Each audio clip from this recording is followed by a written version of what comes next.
Moikka ja tervetuloa mun ekan suomenkielisen videon pariin. Mä tutkin tänään ihan mielenkiinnosta tällaista vanhaa karttapalloa ja että miten maailmankartta on muuttunut tämän valmistamisen jälkeen. Ja mä ajattelin, että tästä voisi tulla mielenkiintoinen video myöskin. Tää karttapallo on siis valmistettu vuonna 1969. Ja mä käyn tässä videossa vähän läpi, että mitä kaikkea maailmankartassa on muuttunut sen jälkeen. Ihan ekana mulla pisti silmään täältä tällaiset asiat niin kuin Neuvostoliitto. Tai että Saksa oli silloin vielä jaettuna Länsi- ja Itä-Saksaan. Aloitetaan vaikka täältä Saksasta. Eli tosiaan toisen maailmansodan loputtua Saksa jaettiin miehitysvyöhykkeisiin ja tätä Itä-Saksaa hallitsi tai kuinka mä sanon, kontrolloi silloin Neuvostoliitto ja taas Länsi-Saksassa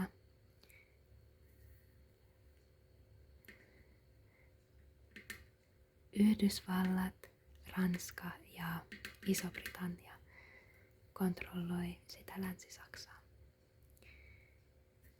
Ja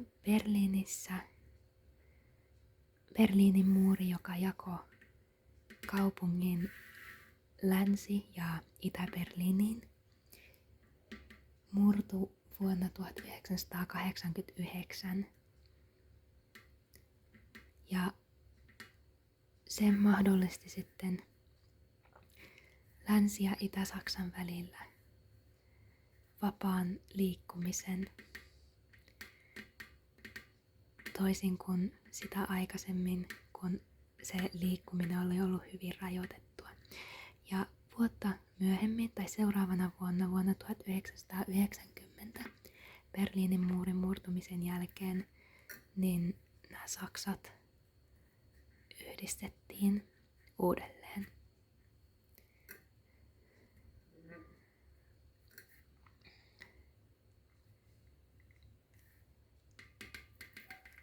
Ja Neuvostoliitto. Täällä lukee Venäjän sosialistinen federatiivinen neuvostotasavalta.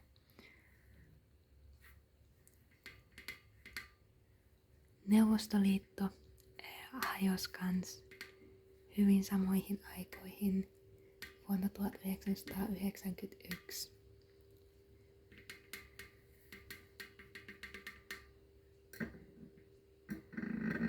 Maan johdossa oli Mikhail Gorbatsov ja hänen poliittiset uudistukset, glasnost ja perestroikka, jotka avasi Neuvostoliittoa ulospäin ja ne myöskin tavallaan teki keskushallinnosta heikomman ja mahdollisti sitten tällaisen poliittisen liikehdinnän, joka johti Neuvostoliiton hajoamiseen myöhemmin.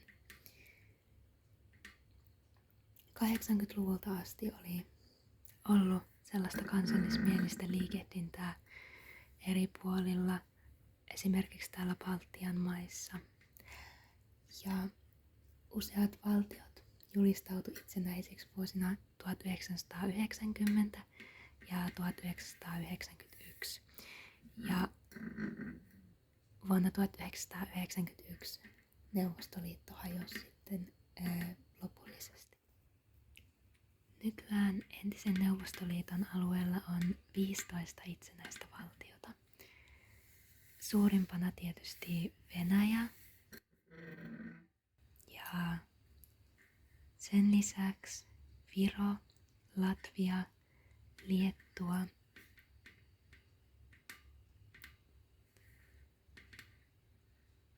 Valko-Venäjä, Ukraina, Moldova, Georgia, Azerbaidžan, Armenia,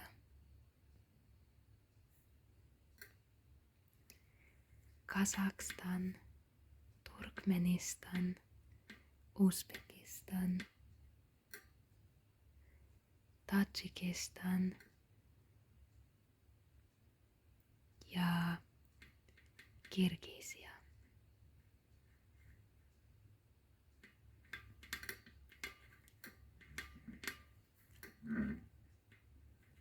Lisäksi Euroopassa on hajonnut myös Jugoslavia 1900-luvulla vuodesta 1991 sen vuosikymmenen loppuun asti, niin Jugoslaviassa käytiin niin kutsutut Jugoslavian hajoamissodat, eli erittäin verisiä sisällissotia. Ja tämän seurauksena Jugoslavia hajosi tai jaettiin useampaan eri valtioon. Ja nämä 1990-luvulla tästä Jugoslavian hajoamista syntyneet valtiot oli Slovenia, Kroatia, Bosnia-Herzegovina, Pohjois-Makedonia, Montenegro ja Serbia. Ja myöhemmin vuonna 2008 Kosovo on myöskin julistautunut itsenäiseksi, mutta kaikki maat ei tunnusta Kosovon itsenäisyyttä. Sitten täältä löytyy myös tällainen mielenkiintoinen yksityiskohta kuin Tsekkoslovakia, joka ei myöskään enää ole valtio tällaisenaan, vaan vuonna 1993 Tsekkoslovakia on jakaantunut Tsekkiin ja Slovakiaan. Sitten mennään Afrikkaan seuraavaksi. Tämän ajan kartasta löytyy vielä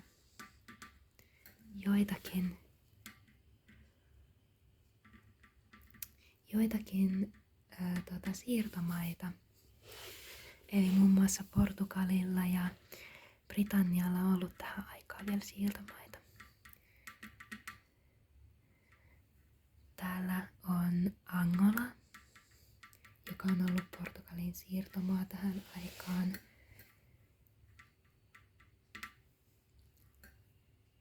Ja Mosambik, jotka on itsenäistynyt vuonna 1975. Ja sen lisäksi Portugalilla on ollut Guinea-Bissau, joka on täällä pieni maa. Ja se itsenäistyi jo pari vuotta aiemmin kuin noin kaksi edellistä, eli vuonna 1973.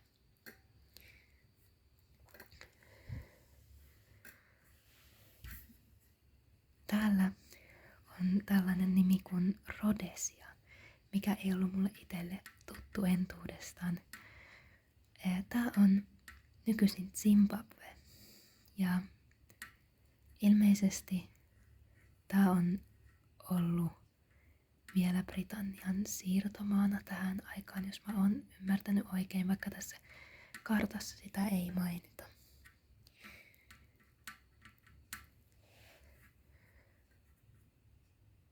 Sitten täällä on Lounais-Afrikka, joka on kuulunut Etelä-Afrikkaan tähän aikaan.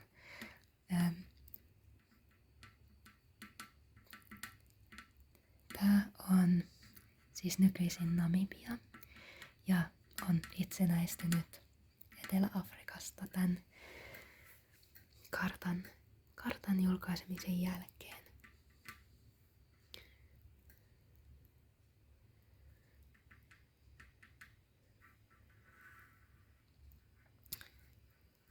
Etiopia.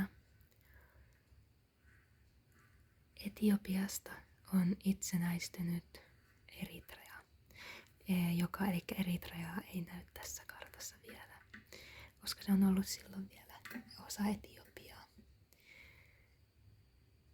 Ja mitäs muuta Afrikan kartassa on tapahtunut? Täällä on Sudan.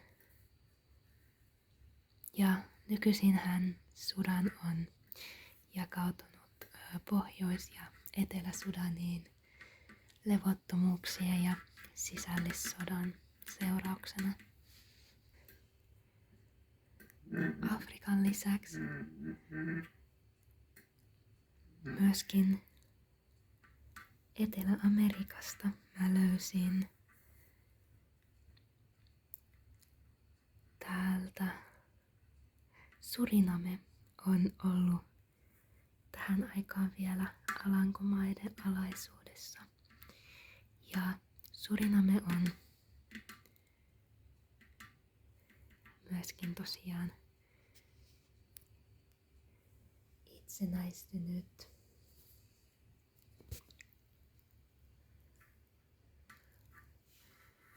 Myös täällä Karibian merellä on paljon tällaisia pieniä saarivaltioita, jotka on ollut Euroopan valtioiden siirtomaita, mutta nykyään on itsenäisiä. Täällä on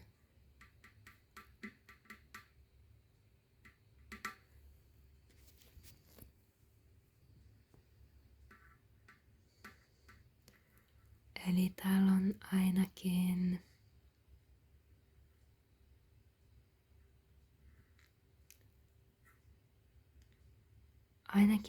nämä St.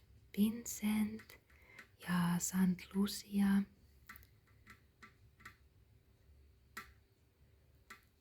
on itsenäistynyt Britanniasta, samoin Grenada ja onks täällä vielä jotain muuta? Dominikaaninen tasavalta. Se on ollut myös Britannian siirtomaa. Ja Bahamaa.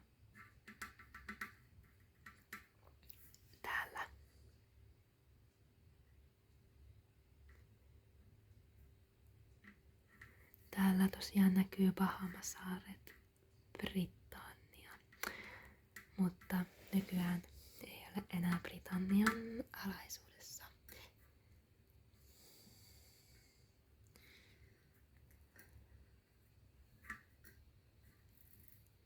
Mä näytän vielä pari sellaista muuttunutta nimeä, niin kuin täällä oli se Rhodesia, joka on Zimbabwe nykyään. Mä löysin täältä pari muuta vielä. Ceylon esimerkiksi, joka on nykyään Sri Lanka. Ja Burma, joka on nykyisellään Myanmar.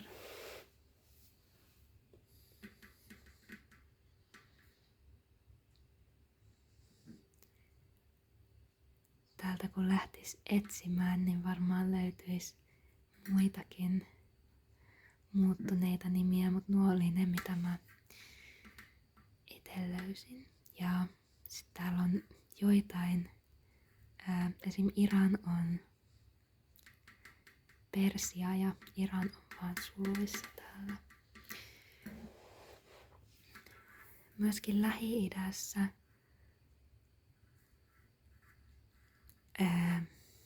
täällä on tapahtunut muutoksia ja yksi iso on Jemen ja Etelä-Jemen on yhdistynyt.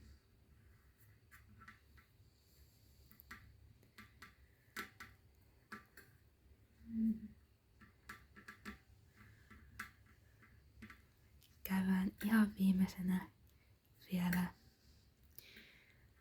täällä Indonesian suunnilla.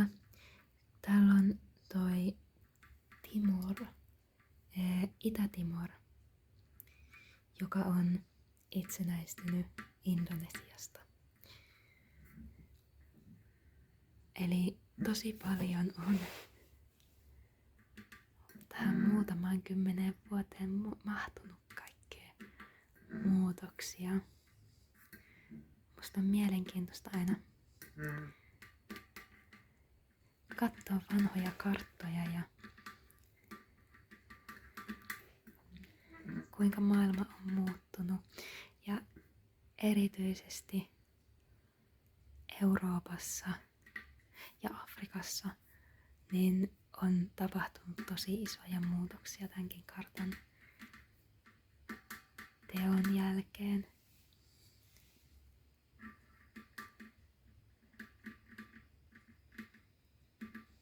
Mä toivon, että tykkäsitte videosta ja jos haluatte kuulla lisää suomenkielisiä videoita, niin